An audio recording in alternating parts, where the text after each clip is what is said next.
இன்றைக்கி கடலைப்பருப்பு சுண்டல் எப்படி பண்ணலான்னு பார்க்கலாம். 1 டம்ளர் கடலைப்பருப்பை 2 மணி நேரம் ஊற வச்சுருக்கேன். இதை குக்கரில் சேர்த்துடலாம். கடலைப்பருப்பு மூழ்கிற அளவு தண்ணி விட்டுக்கலாம். கொஞ்சம் உப்பு போட்டுக்கலாம். மூடி போட்டு மூடி வச்சிடலாம். ஒரு விசில் வரட்டும், வந்த உடனே பார்க்கலாம். ஒரு விசில் தான் வச்சேன். கடலைப்பருப்பு கரெக்டாக வெந்திருக்கு. இப்போ சுண்டல் பண்ணலாம். கரெக்டான பதம், கரெக்டாக இருக்குது. 1 ஸ்பூன் எண்ணெய் விட்டுக்கலாம். 1 ஸ்பூன் உளுத்தம்பருப்பு, 1 ஸ்பூன் கடுகு போட்டுக்கலாம். ஒரு காஞ்ச மிளகாய் கிள்ளி போட்டுக்கலாம்.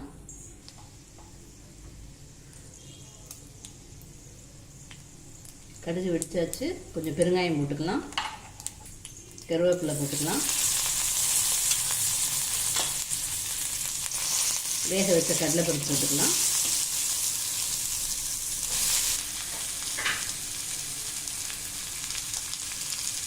சுண்டல் வேக வைக்கும் போதே உப்பு போட்டு தான் வேக வச்சுருந்தேன். அதனால் உப்பு பார்த்து போட்டுக்கலாம்.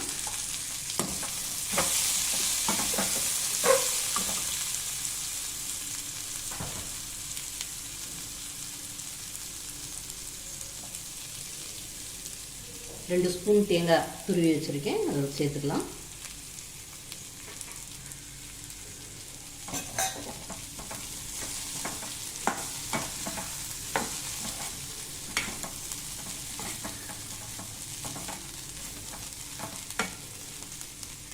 சுவையான கடலைப்பருப்பு சுண்டல் ரெடி ஆயிடுச்சு. மேலாப்பில் கொஞ்சம் மல்லி இலை தூவி விட்டுக்கலாம். கடலைப்பருப்பு சுண்டல் சூப்பராக ரெடி ஆயிடுச்சு. உங்களுக்கு இந்த வீடியோ பிடிச்சிருந்ததுன்னா லைக் பண்ணுங்கள், ஷேர் பண்ணுங்கள், சப்ஸ்கிரைப் பண்ணுங்கள். பக்கத்தில் இருக்கிற பெல் ஐக்கானை கிளிக் பண்ணிங்கன்னா நான் போடுற வீடியோஸ்லாம் நோட்டிஃபிகேஷனாக வரும். தேங்க்யூ.